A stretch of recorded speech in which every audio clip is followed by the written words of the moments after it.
Hey, welcome to lesson 4 in module 3 of the Ultimate ZBrush Guide course. In this video, we're going to focus on the curve brushes, which are incredibly powerful and a very quick way to generate certain type of assets. So we're going to be using those brushes to create things like the belt of the character, the wraps that go around this side of the arm, or the other arm, the straps for the backpack, the sleeping mat or the sleeping bag, and that sort of thing. So I'm going to jump straight into it, and let's go ahead and get started. All right, so here is where we left off. In the previous video, we generated these meshes. All of them are single-sided, new meshes, new assets, except the pants, which is just a Dynamesh object. So like always, let's go ahead and load the new interface, and I'm gonna walk you through the new additions. So it would be these curve brushes, M03_L04 or lesson 4. Let's click open. So the new additions are essentially these ones here. So one new brush that's called the inflate brush is really, really powerful, and it acts in the same way as the inflate slider. So these ones are exactly the same thing. The difference being that the slider here does it overall to the entire mesh, whereas the inflate brush, you can be more precise and apply it in only certain areas. Now, on top of this new brush, I have also added this split hidden, and this is a button that you will find under the split subpalette or section within the subtool subpalette. Okay, and what allows you to do is pretty much the same thing as the delete hidden button, in a way that you have to hide portions of your mesh first, and then you can split it instead of deleting it. All right, but we're gonna get to that in a second. I just wanted to give you a brief introduction to the new features of this UI. So in this lesson, I'm gonna start with the most basic asset of the ones that we're gonna be creating, which is going to be the belt. All right, that wraps around the body of the character. So we're gonna be creating this belt. We're also gonna be doing these straps here around the forearm, of the left forearm. In this case, is gonna be in this right forearm of the character. We're also gonna be doing these straps here for the backpack, and we're gonna create this asset as well as these tiny little add-ons around or wraps around the arm. Okay, so a lot of things to cover, but once we go through the basics and know how to generate these meshes using the curve brushes, it's going to be pretty easy to just go ahead and do the rest of them. So let's go ahead and get started. So I'm going to start with the base mesh or the body, because of course it makes sense to use this as the mesh that we're going to use to wrap the curve around. So let's go ahead and turn this off and go into solo mode. All right, now you'll notice that in the new UI, I didn't add any of the curve brushes. That is because these brushes are very useful in very specific purposes. It's not something that you have to constantly use like these ones, which are pretty essential. So if you want, you can go ahead and add them into this UI. That's not a problem, but I would recommend to just leave the space for the brushes that we're actually going to use, kind of like more essential brushes. All right, but if you have space and you want to do it, you can totally do that as well. So under the brush palette, I'm going to go ahead and click on this R, which is to restore some of these brushes, just to clear things up a little bit. And here I'm going to click on the brush thumbnail, and we have a bunch of brushes, of course. And let's go ahead and find the one that says Curve Strap Snap. So this one is the one that we're going to be using for the belt.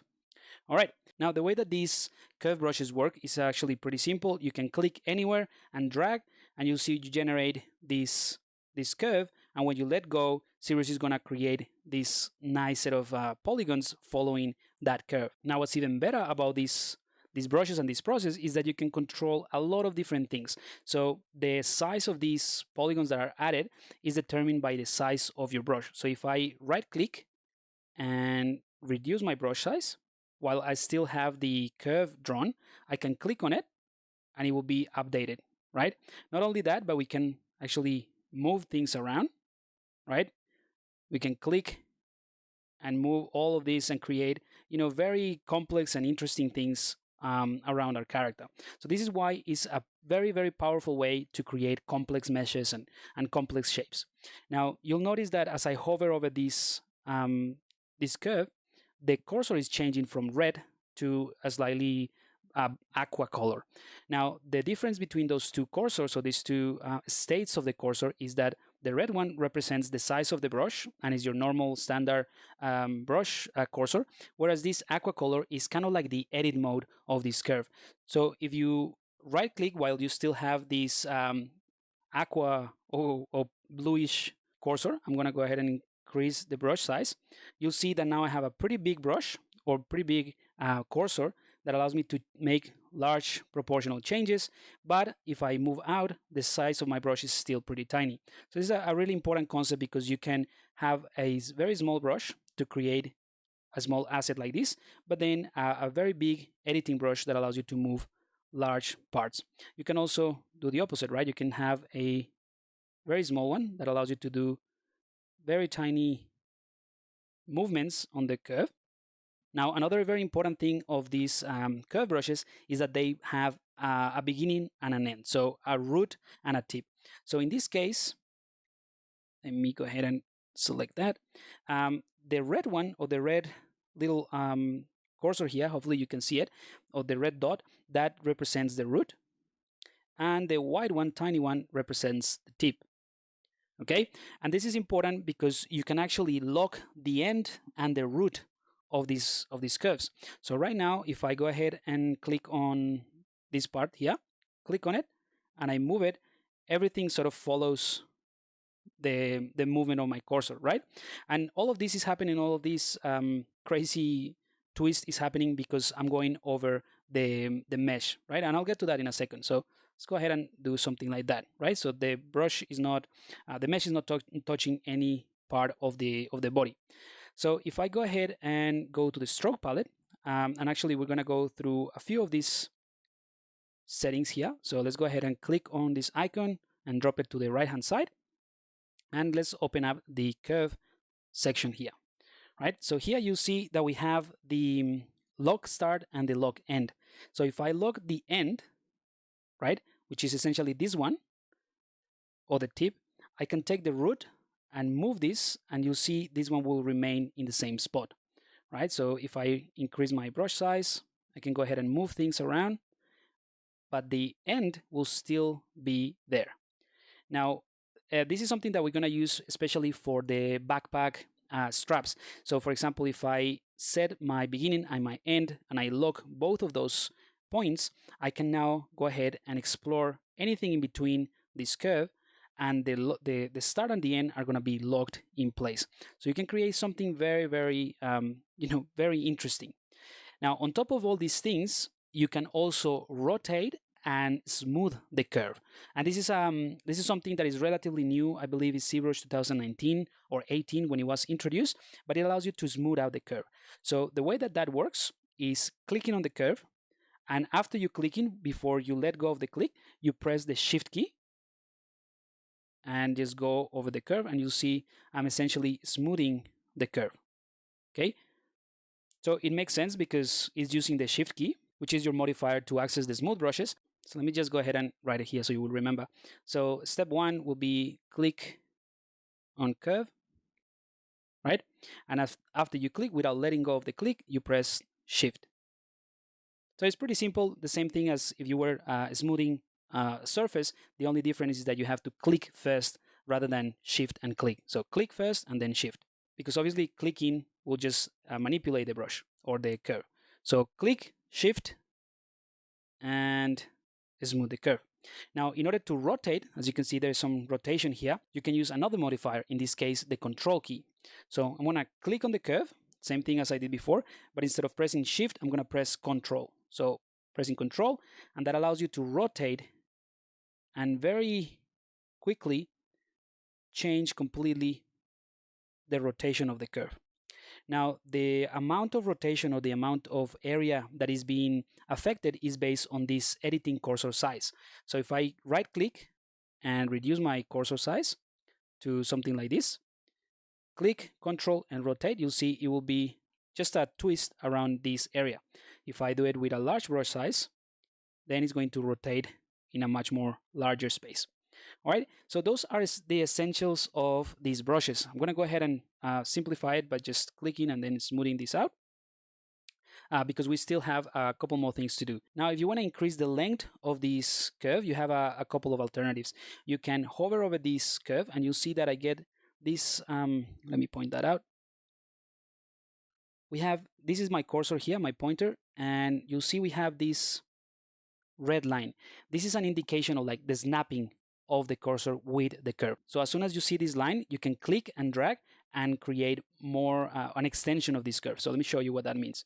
I'm going to hover, I'll see the line, I can click and drag, and I do something like this, and you'll see it just creates this shape. I can do the same thing here, and I can alter this as much as I want to. Now let's go ahead and change my brush cursor just to make it a bit thicker. Click on it and click again and shift just to smooth all of these points, right? Another way that you can increase the length more dynamically is with the elastic and liquid. They essentially do the same thing, but the way that you can extend it is different. So with elastic, I'm gonna enable it here, and I'm gonna reduce my editing cursor brush size, click and drag. So you'll see as I drag, it sort of like creates kind of like an elastic band, right? So this allows you to create shapes again very, very quickly, very interesting. And the same thing goes for the liquid. So if I enable liquid instead of elastic, you do the same thing, but it's a little bit softer, more like a liquid. So you have you can actually pull more of this curvature and simplify it a little bit more, but still adding volume. Whereas the elastic is kind of like a straight line, right? Anyway, let's click and shift to smooth all that. And again, that covers kind of like the basics of how you edit these curves. Now, there are a couple more things that had to do with the snapping, right? So right now we can do all of this because the brush is actually not over the body. So I'm gonna go ahead and click anywhere on the body once, just one click, and now you'll see that my curve disappears, right? So right now this is locked in place. I cannot edit it, as in I cannot edit the curve. I can edit the topology because this is just mesh, but I cannot edit the curve. So now with this in place, you'll notice that everything but the new curve is being masked out, right? And this is incredibly useful as well in this case because we can click and drag again and create a new brush, right? This is the new curve that we can edit. Let me turn off elastic, and we can just go ahead and start moving this in place, so on and so forth. All right, so let me just undo all that. Let's go back to this example here, and I'm going to go ahead and clear the mask. All right, of course this is just an example. I'm not going to be using any of these meshes that I just created. This is just to show you how the strap curve works, but now I'm going to get rid of this. So in order to delete this one, because they belong to the same mesh, I'm going to go ahead and use my select lasso, right? Hold Control and Shift and just select all these. Before I let go of the click, pressing Alt to invert the selection, and it's hidden. So now that this mesh is hidden, we can use our trusted delete hidden, delete that, and we remove all of those meshes. Okay, so let's go ahead and start doing the actual belt so that I can explain a little bit better what this snap does. Okay, so I'm going to reduce my brush size. Again, remember this size determines the actual size of the curve that is going to be created. So before we actually create the belt, let's go ahead and turn off symmetry. And I'm going to show you a very cool trick. So when we have a tubular shape like we have here in this case, let's say this is the view of the torso from the top, right? And we want to wrap something around this cylindrical shape. We can do a very nice trick, which is click and drag to create the curve, but go outside. So in other words, if this is the camera, this is a horrible camera, but if this is the camera, we're going to click here in the middle and extend the curve this way, and then we can press the Shift key, and Cirrus is going to wrap around this model. So let me just show you in practice what that means. So I'm going to click. You can do it in you can do it in any side, so to the left or to the right. So I'm going to click, drag, and then I'm going to hold Shift, and you'll see that now the curves appear to be wrapping around the mesh. So I'm going to let go there, and now we have a curve that is wrapping around the mesh.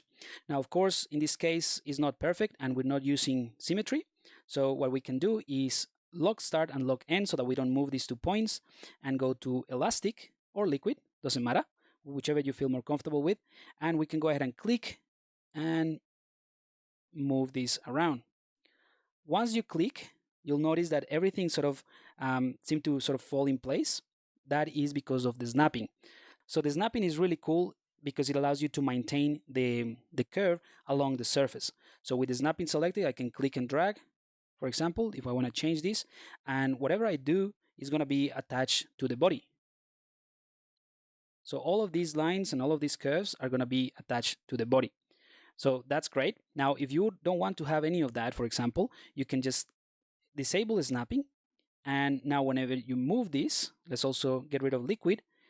Now this curve is not going to be attached to the body, right? So it's going to intersect the body. You can push things out or push things in, depending on what you want to create. All right, but that's obviously not what we want. We want to have a simple belt. So let's go back to the beginning without having anything. But that essentially explains what the snap does. But I'll explain this in more details in just a second when I show you the creation method with this snapping brush. All right, so let's go ahead and create the actual belt. I'm going to start here at the back, hold Shift, and let go. All right, so now we have our belt. Now, of course, we can go ahead and increase the brush size and click to update. And now we have a thicker version of this belt. All right, but now that we have the height the way that we wanted to, this is still a little bit thicker, right? And we want to have something way thinner than this. Now these brushes also work like any other brush, that they have intensity. So the thickness of it, basically, let me just show you here. So the height or the width of this brush is going to be determined by the brush size or the Corso size. But this one here, this thickness in here, is going to be determined by the Z intensity. So what that means is that we can take our brush, right click, and by default it's set to 25 or 22, I believe, and we can just reduce that to, let's say, 10. So when we click again, it's going to update with that new thickness. So let's do that, maybe less than that, 8. So now we have something that looks a little bit better. All right, so that's great. And of course, if we enable polyframe, you'll see that this is a single polygon. So it's a single flat polygon, and that's why it's not describing this curvature that well, right? Because of course we don't have enough geometry to describe this curvature of the body. But that's fine because we're gonna come back to this and fix it later. So let's go ahead and turn this off, and I'm gonna go ahead and click on anywhere on the body just once, and that, if you remember, that is to lock that in place. But now we have this mask area and this unmask area. Now there is a function in the split tab on the subtool palette called split, where you can split unmask points, and you can also use the split hidden that I have here on the UI. Now in this case, it's just going to be faster and easier to just click on split on mask points, and that way ZBrush is going to take whatever is masked, like in this case the body, and whatever is unmasked, in this case the belt, and split it. So we now have a mesh that sort of wraps around the entire body, but is its own separate mesh, and the topology is quite nice. It's very simple. Okay, so there's a couple of things that we can do with this in order to edit it before we move any further. Because if you remember, the slice curve that we used before, it sort of cuts through the model, right? So if we use this brush in this model, we are essentially going to be able to create loops or add geometry without damaging the nice topology that we have. So selecting the slice curve, holding Control and Shift, click and drag. I'm going to reposition this maybe a little bit better, maybe around there. Go ahead and cut through the model. So you'll see now we have another loop, but the topology is pretty nice. So we can do the same thing here, Control Shift, and like that. And let's go ahead and see it from the front. So we now have more geometry, and we can go ahead and do a quick mirror and weld just in case, so to make sure that we have a center line. Because remember that when we drew the curve around the model, we did it without symmetry. So let's go ahead and click mirror and weld. And there's a little bit of a weird gap here. So if I hold smooth to smooth that out, these ones are a little bit too close. So I'm gonna undo that right? And I'm just going to do something very simple to fix that symmetry error, which is bringing the gizmo, click on the center to unmask area, so to center the pivot. I'm gonna rotate that slightly like that, and now we can go ahead and mirror and weld. Okay, so now we have this center line, and of course I rotated it a little bit, but that's not a problem. I'm gonna bring back this from solo, select the gizmo again, and I'm gonna center that, and I'm gonna reposition this a little bit better. Okay, in this case we can scale it because it's a pretty simple shape, or we can also use the inflate. If we use the inflate, because we're using a thick object, is going to increase in both sides, in the inside and in the outside. So in this case I just want to scale it up a little bit, like proportionally, maybe scale it down, it's maybe too thick, and that's it. We have created our belt. Of course, this is just the blocking. We can go then with the move brush, activate symmetry, and start pushing this into place. But the geometry and the creation process, we are ready to go. Let's go ahead and do a quick tweaking of the shapes. Very, very simple. Nothing too fancy. This is just the move brush. All right. Again, don't worry too much about making it perfect and making sure that it doesn't intersect other geometry at this point. We just want to create the base, and later on we're going to spend some time adjusting all the shapes so that we make sure that everything feels, part of the same thing. All right, but I think that's cool. Let's go ahead and turn off that. So we have a clean and simple mesh that we created using the strap curve brush and the slice curve brush to add multiple edge loops or additional edge loops. Now this works really, really well in this case, but if you have something more complex, I'm going to show you later on in this course other ways to do it, but for this part it works perfectly fine. All right, let's go ahead and move on to this arm and do the straps following the same principle. So I'm going to do a recap of everything that we did here, but a little bit faster. So I'm going to select the body. I'm going to go into solo mode just so that it's easier. And I'm going to go ahead and first I'm going to increase the thickness of this arm, because right now I feel this a little bit thin. So I'm going to activate symmetry. It will also do it on the other arm, and that's when I'm going to use the inflate brush. So the inflate brush basically does what this slider does. So it pushes the polygons along the normals. So if I click and drag, you'll see it just inflates things quite a bit. Obviously, that's not what I want, but I just want to show you the effect. So just by applying a little bit of pressure, I'm just going to do a few strokes here until this arm gets a bit thicker. Just essentially adding extra volume. And remember that the hand is something separate that we do later down the course, but for now, I want to generate a bit of thickness and maybe smooth brush as well, so that we can generate the straps. I'm also going to use the move brush and then just tweak some of these shapes very quickly from all the angles. Remember, we are in a 3D space, so we need to check all the angles to make sure everything feels nice and smooth. Okay, so all I did there was just adding a tiny bit more of thickness. Now let's go ahead and turn off symmetry so that we can work only on one side.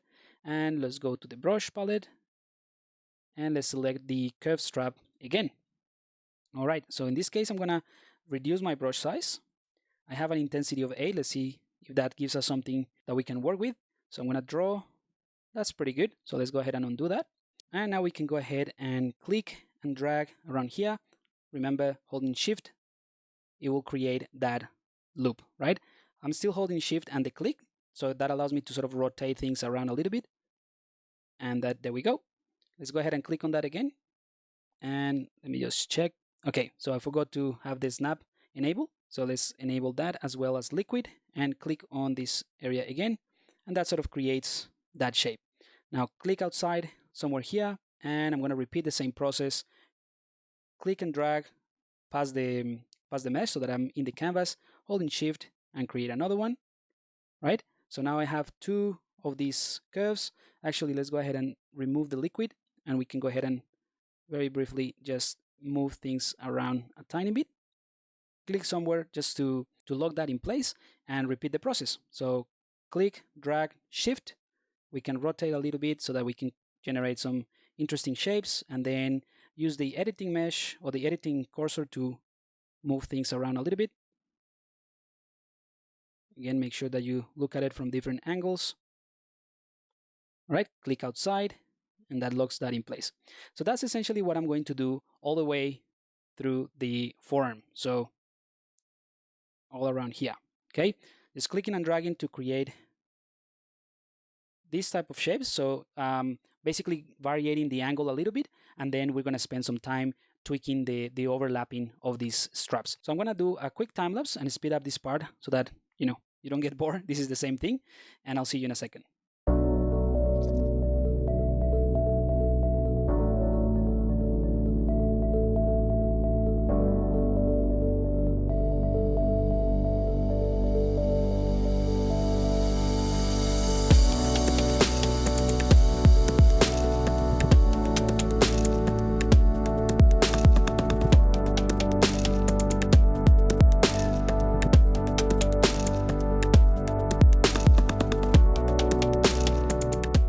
Okay, so let's go ahead and clear out that mask, and we have a few straps. All right, I'm gonna turn off the polyframe or turn it on. And of course, every time that we use a curve brush, or later on when we use the insert brushes, you'll see that it generates a new polygroup per each time that we introduce a new mesh. All right, so this is great for two reasons. One, because we can very easily split the straps from the body, and also because we can adjust it very easily. So let's go ahead and do one thing at a time. Let's go ahead and hold Control and Shift. First, let's go ahead and select rectangular, Control and Shift, and click on the body. Right? So basically, the body has its own polygroup, and the rest of the straps is now hidden, and we can now click on Split Hidden. So now we should have a new subtool, the same thing as we did with the belt, but now for the straps. And this is great because we can go ahead and get closer. We can even go into solo mode if we want to, and we can go ahead and tweak the placement of these. So I'm going to do this very quickly just to show you what the process would be, and then we can go into a time lapse. So let's go ahead and click on the Move Topological Brush, and this is something that we already did in the claw or in the arm. So basically, because the topology brush respect topology, we can manipulate one single strap at a time. So I'm just holding the Alt key and moving things towards the camera. Remember, that is the modifier that when we use the move brushes, it allows you to push things towards the camera. And we can actually turn on the polyframe so that we can see better what we're doing. Again, don't worry too much about doing it perfectly. We're going to have a session or a video dedicated to tweaking and adjusting all these shapes. We just need to do something so that it looks better than what it currently looks like. But that's about it. If you're having issues, or if it is hard to select the one that you want, what you can do as well is use the move brush, and you can use the Control and Shift key to, for example, isolate this one. Click Control outside the canvas to mask it, bring back everything, invert the mask by holding Control and click once in the canvas, and now we can manipulate this one a little bit better. Okay, so the same thing for example, this blue one.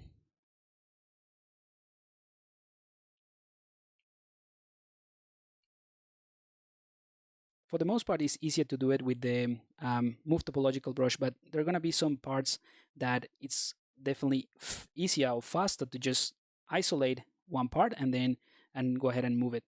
So let's go ahead and do the same thing for this green one.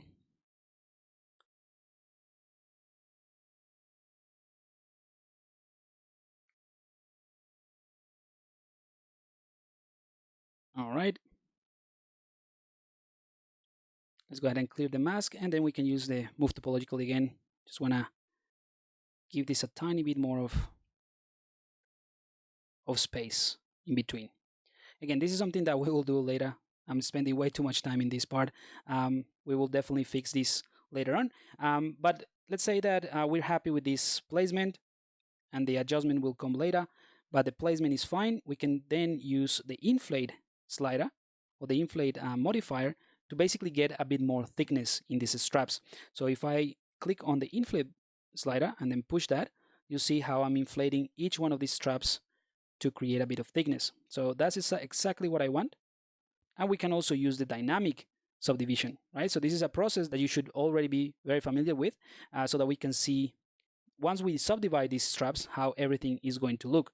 So we have a clearer idea of which ones are the ones that we need to push in or push out, or smooth, and that sort of thing. But again, we're going to leave this one for the adjustment lesson. So I'm going to leave it as it is with the dynamic on. In fact, we can select the belt as well, go into dynamic, so that we can see things a bit smoother. Cool. So we have the straps, we have the belt. Now let's go ahead and do the straps for the backpack, and then I can show you the other thing that I needed to explain about this, the snapping of the curves. So again, with the curve strap snap selected, let's go ahead and go to the body. Actually, we could do it, let's do it on the body.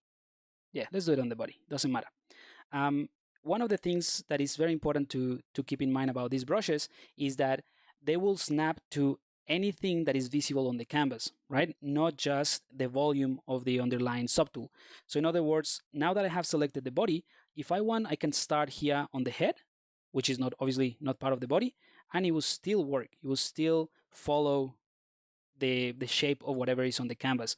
And this is great because now with this, we can go ahead and do the straps for the backpack. So I'm going to enable symmetry, and that way it's going to be easier to create those straps.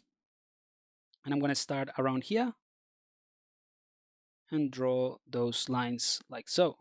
Okay, so that's pretty simple. All right, and we can just go ahead and move this a little bit so that we generate the placement of this brush a little bit better. But because this is snapping, if I want to go in a straight line from here to here, we need to disable the snapping. So this is something that is important to understand, so that you can switch between the two, right? So at some points or at some areas of the mesh or the curve, you might want to use the snapping tool or the snapping feature, but sometimes you want to disable it to continue adding. So now that I have the snap disabled, I can just hover over until I get the red line. Remember, that's the one to extend the curve. Click and drag all the way to the backpack, right? So now if I go maybe look at it from this angle, so all of this is snapping probably up to this point. So that's snapping. And then this bit that generates this gap and it creates a straight line here is without the snapping, right? But it's still the same curve. So that's why it's important to learn how to use this one in combination. So on and off, depending on what you want to do with the curve. For the one here at the top, I think it works. Let's go ahead and turn off the cylinder so that we can see better, as well as the head. Okay, so we can go ahead and do the same thing. Wait until it snaps. Click and drag. And there you go. All right, I'm going to also reduce my editing brush cursor, the aqua color, so that I can push this a little bit. Now, when you start editing the curve like this, you might notice that things start to rotate a little bit weird. That is the case, obviously, depending on what mesh you have as an underlying surface. But again, we can very quickly, we can click, hold control, and then start rotating things in place. Click, start rotating, and I think that's pretty good. What I want to do is probably make them a little bit thicker. So I'm going to right click, increase the thickness to 12, click again on the curve to update it. So now we have thicker straps, maybe even more than that, 15, even more. So I'm going to go for 20. Oops, 20 in the C intensity, or 21. Click. There we go. That's much better. And now we can go ahead and click anywhere outside to accept or to lock this in place. I'm going to go into solo mode, and remember we have these ones in the body. I want to clear this mask, holding control, click and drag, then holding control and shift at the same time. I'm going to isolate the body, and I'm going to split hidden. So now again we have the straps as its own subtool. All right, so let's go ahead and turn back on all of these pieces that we actually, let's leave it off just for the time being so that we can tweak this. When I enable the polyframe, use my move brush, and let's go ahead and push things bit by bit. So this is just a quick adjustment. Again, I want to reiterate, there will be a process to just adjust to that we will dedicate to adjust these shapes in a separate lesson. But I like to keep things clean in a way.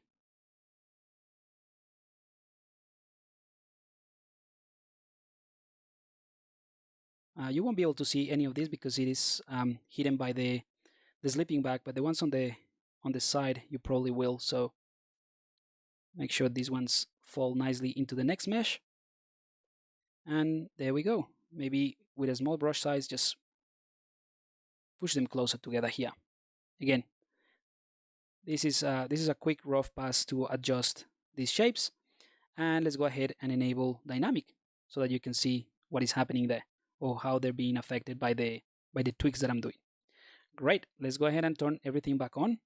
Every other mesh that we enable, get out of the polyframe, and we have done the straps, the belt, and the straps for the hand and the straps for the backpack, as well as the belt. Now, to wrap this lesson, I'm going to show you a very cool and interesting way to use the curve brushes to generate other type of meshes that look a little bit more complex. And this is just to show you that you don't have to rely on the shape that comes with the curve brush, but you can actually use these brushes as a starting point and then edit the mesh a lot more. So I'm going to go ahead and switch to this tool that I prepared earlier on, just to show you the difference between snapping and constant or continuous C. So that will make sense in just a second. So if I have this mesh that has this undulated surface or like sort of these gaps, and I take something, let's go ahead and use the brush, click on the brush palette. Instead of using the curve strap, I'm going to use the curve tube. Okay, so this is something similar that we're going to use as well. So I'm going to click on that. It does the same thing. Let's turn off symmetry. So it does the same thing, but the mesh that is generated is not a strap, it's more like a tube, right? So I'm going to use the same thing, and this brush by default doesn't have snapping, and there is something very important called the picker.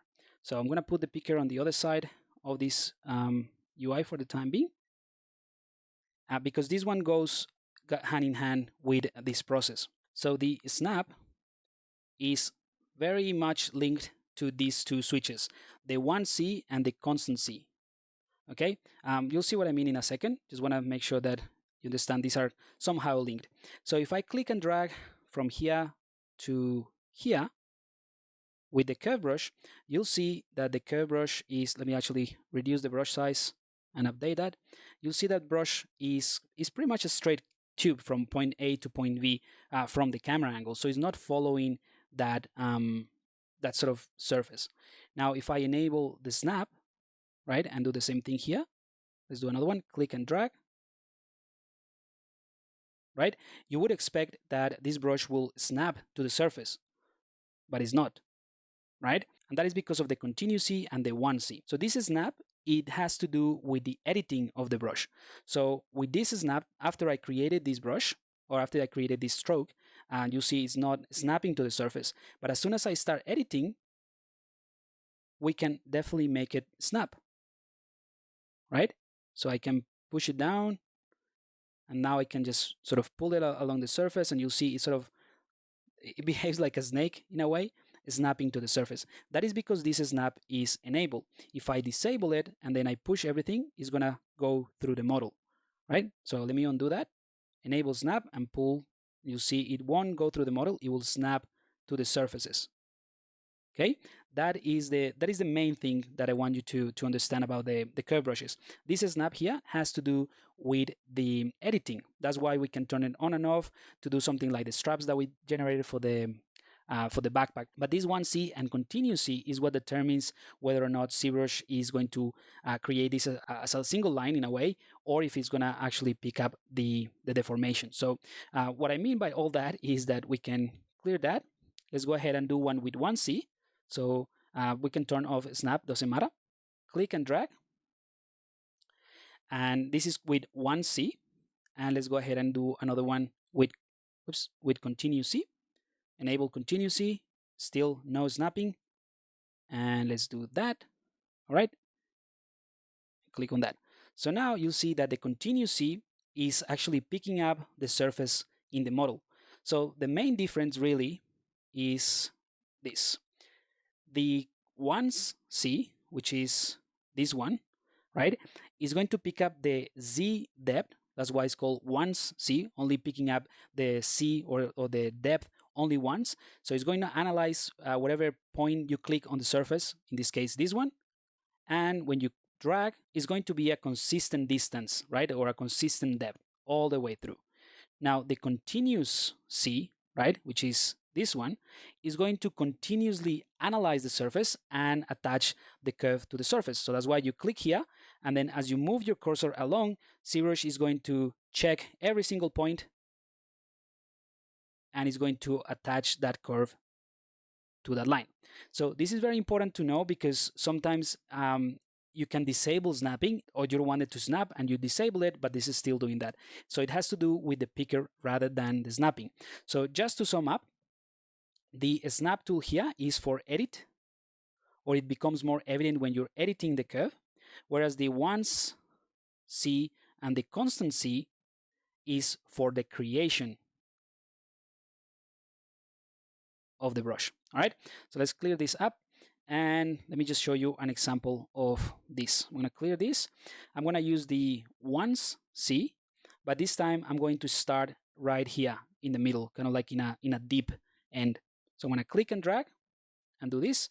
And you'll see I sort of like go through the model, because the first click, or the first point that I clicked in this 1C is this point. So is everything that I draw is going to be at this point. And that's pretty much it. That's the difference between the the continuous and the 1C, and the difference of using the snap or the non-snapping. All right, so let's go ahead and close this up. Hopefully that explains the difference. You can come back to this video as many times as you need to refresh that concept. Let's go to this guy here, and I'm gonna try to create this sleeping bag, the kind of like the roll with one of the curves. So this is a pretty nice trick that allows you to create kind of like folding things over itself, or like rolls. So for that, I'm gonna go ahead and click on the tool, click on the plane. So this is just a single plane, and make it a Polymesh 3D. So essentially what we have here is now a new tool, right? We still have the working tool here, but now we have a plane 3D with some mesh, or some polygons, and we can also press the V key to be able to see it in both sides. And in this one, we can go ahead and create the base, or the base of the roll for the sleeping bag. So I'm going to click on brush, make sure that I have the curved tube brush selected. I'm going to check the picker, because I forgot if I left it as it is, and it's fine. We need to make sure that it's 1C, so it only picks up one depth, although this is a plane, so it's not going to make a difference. And also we need to make sure that it's snapping. So now we can go ahead and click and drag, and we can draw a nice looking set of basically a roll, the side of a roll. And of course, as long as we lock the start and the end, we can go ahead and manipulate the shape of it. And this is great because you can have a lot of control over this, or the position of the curve, and also the overall shape, right? So this is the roll. Let's go ahead and click OK outside. And now we have two pieces, or two meshes that live within the same subtool, right? I'm going to go ahead and hold Control, click and drag to remove the mask. Select rectangular tool, hold Control and Shift, and I'm going to isolate just this bit, and I'm going to split hidden. Okay, so now we have two tools here, just in case you want to come back and work on this one. So this process that I'm using is also to introduce you to this idea that you can work in multiple tools at the same time within the same project. So right now I'm working on a completely separate tool that has only two pieces, and I can work in this way. And then when I'm finished, or when I'm happy with this asset, I can go ahead and attach it, or copy and paste it into the working tool, which is the rest of the character. So let's go ahead and hide the plane. We don't need that anymore. And this one, we want to fill in these gaps a little bit better, but we're going to do that later on, right? So what I'm going to do with this one is go from the front, and I'm going to click mirror and weld. Whoops, that sort of did the wrong thing. And I need to bring in my floor so that I can actually see where this thing is pointing. So first I'm going to bring in the gizmo, and I'm going to center that to the entire mesh, and I want to rotate it so that it is facing the z-axis, right? So that I can do a mirror and well on the x-axis. So let's do that. Hold shift 90 degrees, and I'm going to press this house. If I press the house here, it's going to center the entire volume of the mesh to the center of the world. Okay, so all I did there was just really rotating this mesh so that we can then mirror and well on the x-axis, and it will be symmetrical. All right, so now I'm going to go ahead and hold Control, click and drag to create this mask, and I'm going to bring in the gizmo, and we have half of this sort of like cylinder or this tube mask. So now I can take the gizmo and push this like so. All right, so this is pretty good because now we have a mesh that is sort of like rolling over itself, and this will determine the length of that asset. So let's get out of this gizmo, get out of the polyframe, Control, click and drag to remove the mask, and we have something that looks pretty decent. Now, if we try to deform this in the middle, we won't have any geometry because this is pretty much what happened with the belt. So again, we can use the same technique we used before with the slice curve, Control, Shift, and drag to slice this a few times. Actually, before I do that, let's go ahead and bring in the gizmo, center the pivot to the entire volume, and then center the entire mesh to the center of the world. And we can go ahead and do a mirror and well first, right? And now we have that center line. So what we can do now is Control and Shift with the slice curve, adding a couple of loops, right? Doesn't have to be perfect. This is not the final geometry anyway, but it's good to have a few more, okay? And now we can go ahead and mirror and weld, and now we have more geometry. So that means that we can now take the move brush and start modifying this a little bit better, right? But we're not going to do that yet. Okay, so we have the cylinder or the slipping mat, but it's pretty thin, but the borders are not touching with each other. So what we can do at this point is use the inflate brush, or the inflate slider, sorry, to tighten all of this together. So now it looks cool. All right, so that is very simple, and very simple thing to do with this technique. So it is a way of combining and kind of like a recap of some of the things that we already seen to combine this to create this.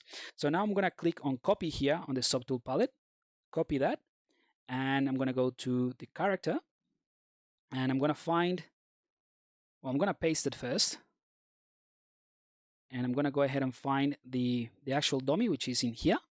And I'm going to click on this, drag it into this area. And now I'm going to show you something else that is pretty useful in terms of dealing with subtools. So if you hold the Shift key and you click on the actual subtool that you are selecting, Civir is going to hide everything but the one that you have selected. So after doing that, I can enable just this one and the other one that I want to see kind of like where it is placed. Right? So this is an alternative way to isolate a few parts without using the solo mode, right? Because the solo mode is going to isolate just the one that you have selected. But if you want to actually see a few more, this is a way to do it. All right, so I'm going to go ahead and hold Shift while I rotate to snap to this camera. And I'm going to bring in the gizmo, and I'm going to center that, and I'm going to go ahead and scale it down. Okay, something like that. Also, I'm going to go to the top, rotate that 180 degrees, holding Shift, and look at that. It fit almost perfectly to the dummy file that we had. That's pretty good. Okay, so let's get out of that, and now we can go ahead and bring back the rest. So again, holding Shift, click a couple of times, and that will bring everything back. All right, so we have that, and we can basically delete this one. We don't need it anymore, but I'm going to leave it because we can use it later on as a dummy file to create a few more meshes. So I'm going to just hide it for the time being, and we have our slipping bag. I actually want to rotate it a tiny bit more so that it makes more sense, and then just reposition it. Maybe scale it up a little bit, and then on the Z-axis. All right, so that's pretty much all we needed to cover in terms of the curves. So really, really powerful stuff. Definitely something that that requires you to play around with this and get familiar. It's not the most intuitive way to edit them, but once you figure out and once you feel comfortable editing these meshes, or at least the curve brushes, you'll see that they're extremely powerful. Now, something that I'm gonna do off screen, and this is your homework for this lesson, would be to generate these assets on the either on the right hand side, on the left hand side, up to you, or both arms, just some wraps. Okay, so it's just following the same principles of what we did for this one and for this one, right? Click, drag, and shift, so it wraps around the body. Split those and make them its own single subtool, and you can do that with the curve tube brush, okay? All right, so that basically covers everything that I wanted to show you in terms of these curve brushes. And as you can see, they are extremely powerful and a very quick way to generate a series of different assets. So I'm gonna leave this lesson here, and in the next one, we're gonna concentrate on adjusting the shapes, making sure that everything fits part of the same. So I'll see you in the next video.